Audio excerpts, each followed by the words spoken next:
Halo, bertemu lagi dengan saya dengan Firmanto di DM Pro Digital. Di kesempatan kali ini saya ingin share kembali ke teman-teman untuk contoh laporan magang. Di video sebelumnya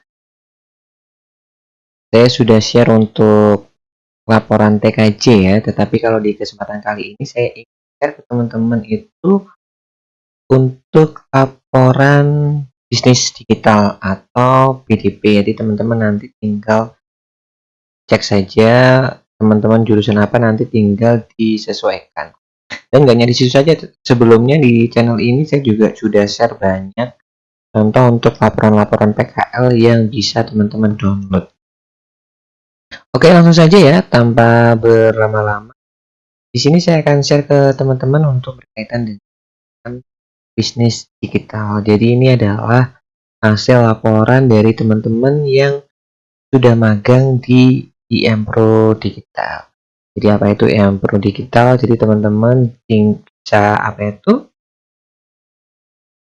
teman-teman bisa cek di website saya ya di sini untuk yang mau magang semisal atau punya saudara, teman atau yang lain sebagainya yang ingin magang di IM Pro Digital. Jadi kita memang fokus untuk penerimaan magang untuk teman-teman yang ingin belajar digital marketing di Malang. Oke, kita langsung saja untuk saya jelaskan berkaitan dengan contoh laporannya. Jadi seperti biasa, sebelum saya nanti share untuk filenya, saya akan jelaskan terlebih dahulu sehingga teman-teman punya gambaran nanti cara mengerjakannya.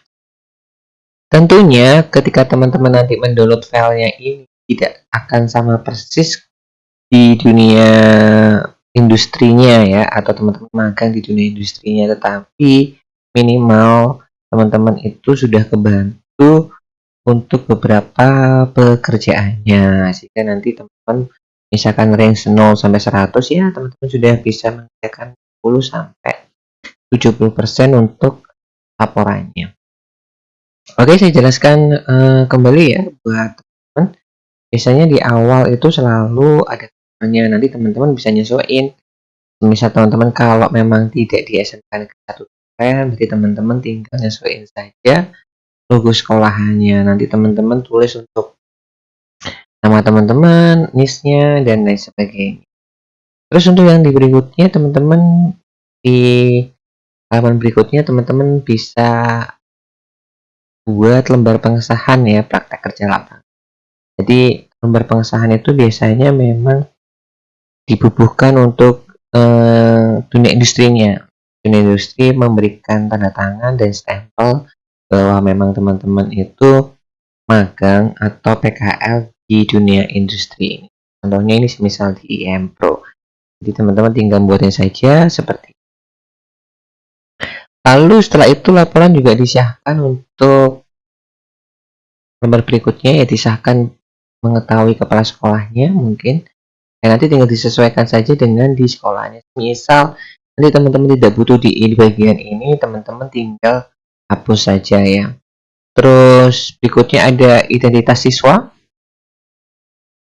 Nah, jadi kalau ada identitas siswa, ya berarti teman-teman tinggal sesuai. Misal nanti tidak diperlukan identitas siswa, berarti teman-teman tinggal hapus saja.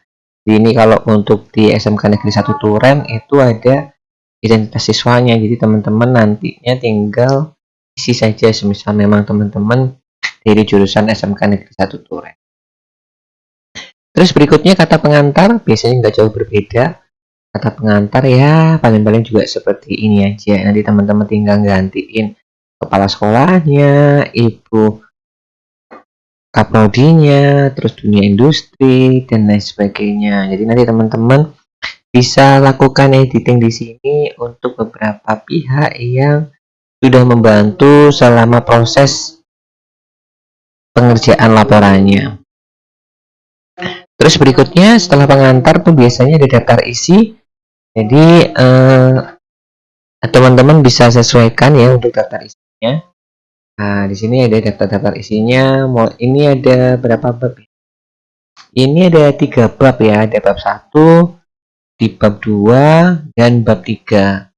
Jadi kalau yang di sebelumnya, di laporan sebelumnya, kemarin ada 4 bab ya, nanti tergantung dari sekolahannya masing-masing ya. Jadi di masing-masing sekolahnya itu guru pembimbingnya ataupun dan sebagainya itu ada berapa bab yang harus teman-teman kerjakan. Tapi nggak jauh berbeda sih biasanya. Di bab 1 tuh biasanya sama aja ya, bab pendahuluan. Jadi seperti untuk latar belakang, tujuan praktek kerja lapangan, manfaat praktek kerja lapangan, baik dari buat peserta didik ataupun bagi sekolah ataupun bagi dunia kerja tempat PKN-nya teman-teman. Terus di bab 2 biasanya berisi profil perusahaan ya, atau profil untuk dunia industrinya. Jadi sejarah perusahaannya itu seperti apa, visi dan misinya apa, logo, terus struktur perusahaan, fasilitas perusahaan, tata tertib, prosedur dan lain sebagainya. Nanti di sini teman-teman tinggal menyesuaikan saja seperti yang ada di dunia industrinya. Ya, di bab 3 itu adalah pelaksanaan praktek kerja lapangan. Jadi dari sini nanti prosesnya seperti apa, hasilnya juga seperti apa, lalu SOP-nya, proses pelayanan, target yang diharapkan, peralatan yang digunakan selama OJT ataupun magang atau PKL, ataupun kendala-kendala yang dihadapi ketika teman-teman itu menyelesaikan tugasnya. Ya, nanti teman-teman bisa lihatin dan teman-teman bisa sesuaikan dengan instruksi atau arahan dari sekolahannya. Terus yang berikutnya itu adalah bab 4. Jadi sekali lagi bukan 3 bab ya, tapi ada 4 bab di sini, kesimpulan dan saran. Jadi kesimpulannya apa dan sarannya apa. Terus berikutnya ada lampiran, jadi lampiran gambar ataupun lampiran tabel seperti ini. Ya, ini ada contohnya. Di sini ada bab 1 ya, teman-teman.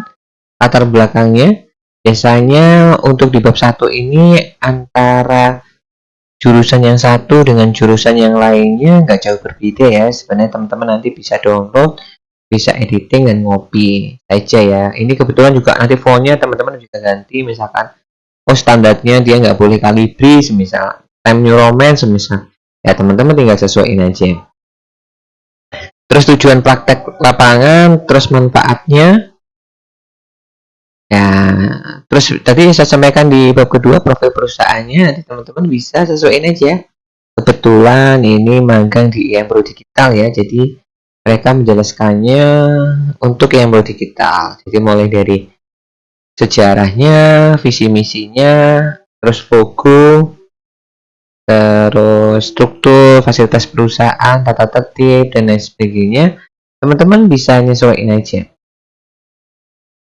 Terus nanti untuk praktek kerja lapangannya ya, jadi mulai dari alur PKL-nya seperti apa, terus gambarannya ini ya, terus tugas-tugasnya ngapain aja ya, nanti teman-teman bisa nyesuaiin aja. Ini kebetulan mereka magang di IMPRO Digital, jadi mereka memang mengerjakan apa yang memang di IMPRO kerjakan. Jadi memang kita itu bergerak di bidang pelatihan digital marketing dan pemasaran online dan menjual produk-produk digital. Jadi di sini teman-teman memang mengerjakan apa yang biasanya memang kita kerjakan. Jadi ini ada beberapa untuk apa itu gambar-gambarnya, dokumentasinya. Terus ini ada SOP-nya, proses pelayanan, target yang diharapkan dan lain sebagainya. Terus yang di bab keempat itu adalah berkaitan dengan kesimpulan dan saran ya. Jadi kesimpulannya apa sih?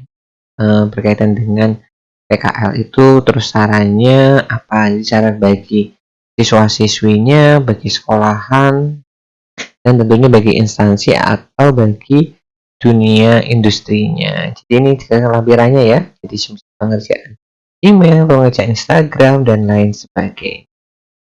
Jadi itu ya teman-teman untuk share di video kali ini yang berkaitan dengan laporan magang atau PKL untuk jurusan bisnis digital. Sekali lagi ini hanya sebagai referensi ya teman-teman. Nanti teman-teman bisa lakukan editing disesuaikan dengan di sekolahnya masing-masing. Dan nanti kalau teman-teman di sini juga bisa cek yang di lainnya ya. Di sini ada banyak contoh-contoh laporan magang yang lainnya yang teman-teman juga bisa cek. Tapi mungkin ada beberapa yang sesuai atau mungkin nggak sesuai, teman-teman tinggal cekin aja. Ya, ada banyak contoh-contohnya yang di sini yang teman-teman nantinya bisa pakai ya. Ini contoh informatika, multimedia, OTKP, dan lain sebagainya yang berkaitan dengan magang. Ya, saya rasa itu aja teman-teman. Semisal ada yang kurang jelas atau mungkin ada yang request topik tentang apa ataupun laporan tentang apa, teman-teman tinggal komen aja. Nanti di kesempatan kemudian hari nanti saya akan bikin video yang memang di tempat kita ada. Saya rasa itu aja teman-teman ya. Semoga untuk video kali ini bermanfaat buat teman-teman semuanya. Jangan lupa subscribe ya teman-teman.